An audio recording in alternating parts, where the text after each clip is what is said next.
আমি আশা করব শ্রমিকরা কালকে থেকে তারা কর্মস্থলে চলে আসবে এবং কর্মস্থলে এসে তারা নর্মাল আগে যেভাবে কাজ করতো ওইভাবে করে কাজ করবে। কারণ কাজ না করলে মালিকও বেতন দিবে কীভাবে? কাজের বিনিময়ে তো আপনার বেতনটা আসবে। যেই বেতনে যেই গ্যাপটা হয়ে গেছে এই গ্যাপটাকে ফিল আপ করার জন্য আমরা চেষ্টা করছি।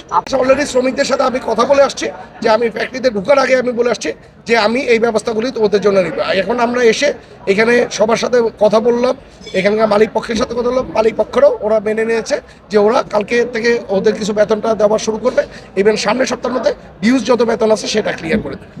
আমি সবসময় বলেছি যে আপনাদের যে কোনো সমস্যায় কিন্তু আমরা ইউনো অফিস, আমাদের বিশেষ করে উপজেলা প্রশাসন, আমরা নেগোসিয়েশনের মাধ্যমে সমাধান করার চেষ্টা করি। বাট আজকে সামহাও সেটি হয়ে ওঠেনি। তো আমরা, আপনি যে প্রশ্নটি করেছেন, যারা আহত রয়েছেন অবশ্যই আমাদের সরকারি যে সাহায্যের বিষয়টি রয়েছে সেটি আমরা দেখব। বাট একই সাথে এটু মানতে হবে আমাদের 7 জন পুলিশ কিন্তু আহত, তাদের একজন হেড ইনজুরি হয়েছে। তো আমরা সেটিও দেখছি। আমার শুধু রিকোয়েস্ট থাকবে যারা শ্রমিক ভাইরা রয়েছেন, আমরা যারা পুলিশ কিংবা প্রশাসনে রয়েছি, আমরা সবসময় আসি আপনাদের পক্ষ নিয়েই নেগোসিয়েশন করতে মালিক পক্ষের সাথে। এই জন্য আমাদের কথা শুনতে হবে। আর ঢাকা সিলেট যে হাইওয়েটি রয়েছে এটি সারা বাংলাদেশের একটি প্রাণকেন্দ্র। এই সড়কটি দিয়ে আমাদের ইকোনমির অনেক কিছু নির্ভর করে, যে কারণে আপনারা 2 ঘন্টা ধরে রাস্তাটি অবরোধ করে রেখেছিলেন। এই কারণে হয়তোবা আমরা চেষ্টা করেছি আপনাদের রাস্তা থেকে সরিয়ে দেওয়ার।